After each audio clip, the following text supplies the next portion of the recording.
जो वर्तमान में विधानसभा चुनाव हैं उसके ऊपर थोड़ा सा प्रकाश डालिए। कांग्रेस की जो हार हुई है। सबसे पहले तो मीडिया पॉइंट के माध्यम से और मीडिया पॉइंट के दर्शकों का सभी को बहुत बहुत नमस्कार, राम राम। और क्योंकि दिवाली का त्यौहार बहुत नज़दीक 5-7 दिन में आने वाला है, तो आपको भी, महेंद्र जी भी और सभी सुनने वालों को दिवाली की बहुत बहुत बधाई हो। और परमात्मा करे सबके लिए ढेर सारी खुशियाँ लेके आए, खुशहाली हो, समृद्धि हो और पूरे इलाके में शांति हो। और जो आपने सवाल किया है, आज कल हर जगह, हर गली पे, हर नुक्कड़ पे, हर आदमी की ज़ुबान पे एक ही बात है कि कांग्रेस की अच्छी लहर थी।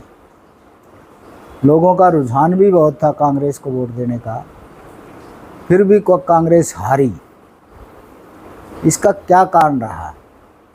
और क्योंकि मैं ज़मीन से जुड़ा हुआ आदमी हूँ, लोगों के बीच में जाता हूँ, कल मैं मंडी में भी गया था, बाज़ारों में भी बैठता हूँ, आम जनमानस के पास बात करता हूँ, पूछता हूँ कि भाई ये हुआ कैसे कि लोगों का मन था कांग्रेस पार्टी को वोट दिया जाए, लेकिन फिर भी कांग्रेस हार गई। और लोग तो यहाँ तक कहते थे कि 55-60 सीटें आएंगी, और सीटें आई 37।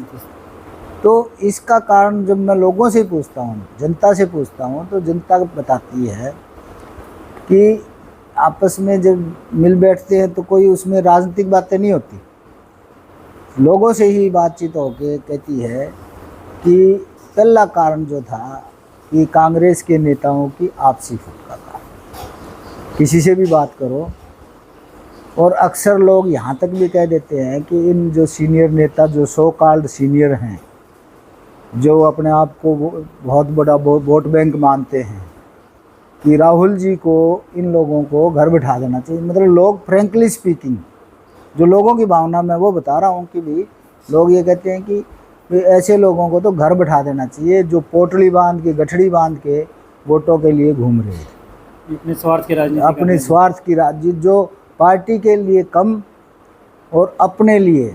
लोग तो यहाँ तक भी कहते हैं कि लोग कहते हैं कि इन लोग नेताओं को तो ये था कि अगर मैं मुख्यमंत्री नहीं बनता तो दूसरा बना, मैं नहीं तो कोई और नहीं। ये भी नारा पब्लिक में था कि मैं नहीं तो कोई और नहीं। दूसरा कारण ये था कि जो मेरी असेसमेंट भी है, और मैं क्योंकि गरीब समाज से हूँ, कि भारतीय जनता पार्टी ने माननीय सुप्रीम कोर्ट के फैसले को आधार मानते हुए लोगों से, खासकर दलित समाज के, जो वंचित समाज है, दलित तो एससी में बहुत हैं, लेकिन 2 कैटेगराइजेशन की हुई हैं, जो एक चमड़े से काम करने वाला और एक जो दूसरे बिना चमड़े के काम करता है, जो दलित वर्ग है, जिसमें चमार वर्सेस नॉन चमार जिसे कहते हैं, कि जाटव वर्सेस नॉन जाटव, जिसमें धानक, वाल्मीकि, बाजीगर वगैरह। तो सुप्रीम कोर्ट ने एक फैसला दिया था 1 अगस्त को कि वंचित जो समाज है उसको आरक्षण का वर्गीकरण करके सरकारों को लाभ दिया जाना चाहिए। और उस बात का वादा नायब सिंह सैनी जी ने किया, जो आज हमारे मुख्यमंत्री हैं।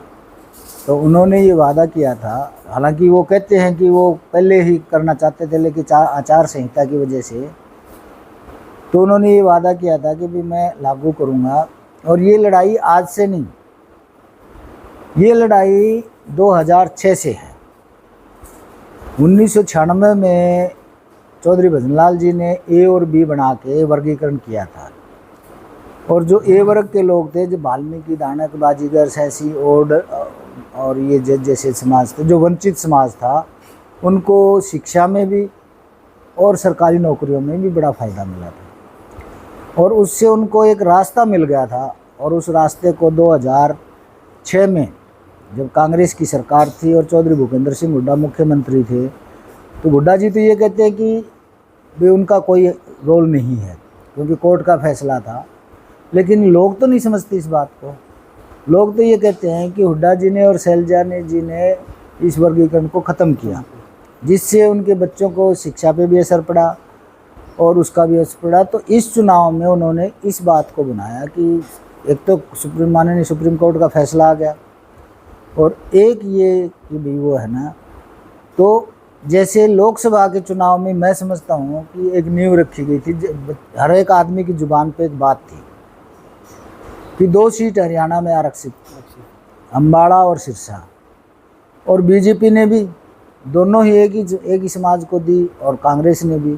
तो लोगों के यहाँ तक कि जनरल कैटेगरी के लोग कहते थे, जनरल जो भावनाएं होती है लोगों की वही होती है, तो जो लोग कहते थे कि भाई 1 सीट वाल्मीकि या धानक को देनी चाहिए थी। ये आम भावना थी लोगों की, चाहे अम्बाड़ा दे देते चाहे सिरसा, और ये कांग्रेस के लिए नहीं, ये बीजेपी के लिए भी था।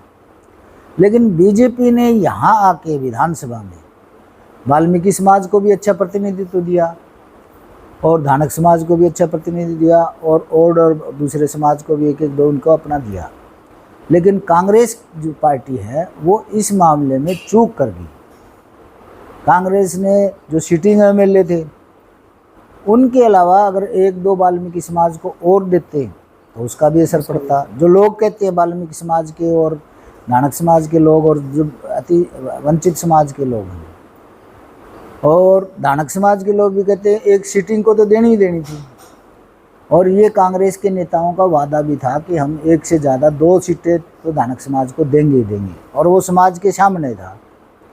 तो इन सब चीज़ों का ऐसा माहौल बना कि जो लोग वंचित समाज के, खासकर जो वाल्मीकि धानक बाजीगरोड जो है, और क्योंकि जाट के साथ जो जाट समाज के लोग थे उनकी भावनाएं थी कांग्रेस को जिताने की, और उनके साथ जाटव या चमार समाज कह लो वो भी कांग्रेस के साथ काफ़ी हद तक जुड़ा हुआ था।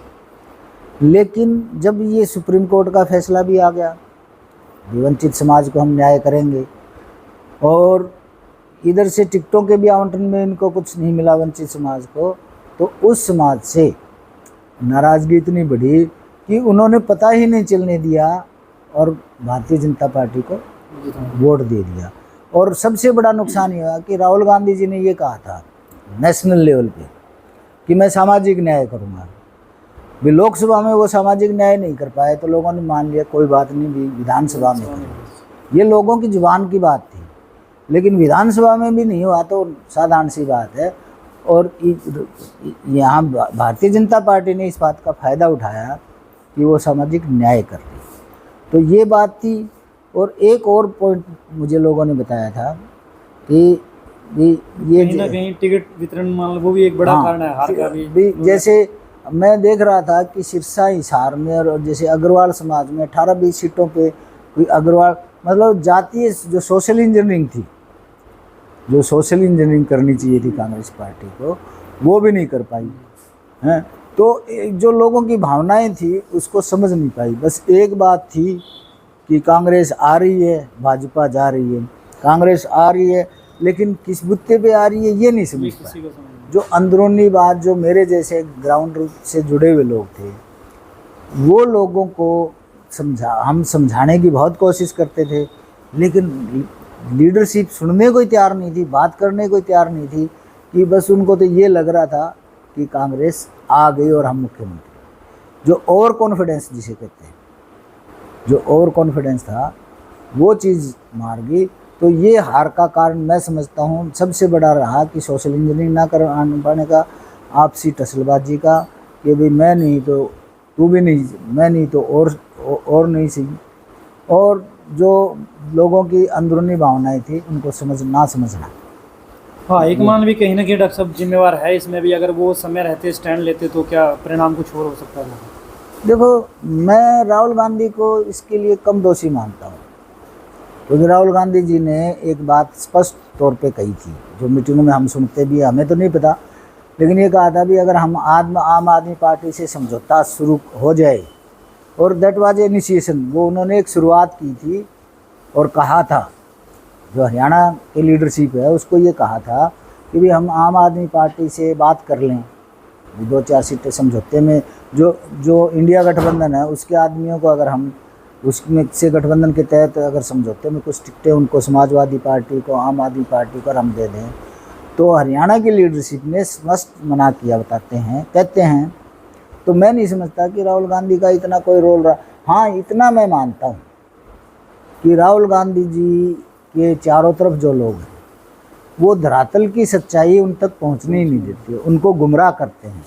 और गुमराह होने से अब राहुल गांधी जी हर जगह तो नहीं जा सकते, हर जगह तो नहीं, लेकिन मैं ये समझता हूँ, मेरा सुझाव भी है आपके चैनल के माध्यम से कांग्रेस हाईकमान से, कि उनके पास कुछ विश्वास के लोग ज़रूर होंगे, हर एक स्टेट में होते हैं।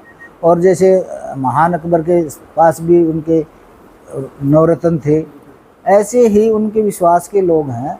वो विश्वास के लोग सच्चाई को सामने लाएं, जनता की भावनाओं को सामने ले आके और सच्चाई से अवगत कराएं राहुल गांधी जी को। वरना मेरी अपनी सोच है, भी देखो हर आदमी की अपनी लीडरशिप के प्रति सोच होती है, कि मैं सोचता हूँ कि राहुल गांधी जी की जो भावना है देश के प्रति और देश के लोगों के प्रति, वो एक सच्ची भावना है और वो मन से इस देश को ऊंचाइयों पे ले जाना चाहते हैं। क्योंकि मैं डॉक्टर भी हूँ, साइकोलॉजिकल ईमानदारी से मानसिकता को देखता भी हूँ, तो मैं ये समझता हूँ कि ठगी ठोरी से दूर सच्चाई के साथ और मन से वो देश को कुछ देना चाहते हैं। जैसे राजीव गांधी जी ने दूरसंचार क्रांति लाए थे, एक ऐसी क्रांति राहुल गांधी जी लाना चाहते हैं, लेकिन उनको लेने ही नहीं देना चाहता कोई। तो ये सबसे बड़ी कमी है।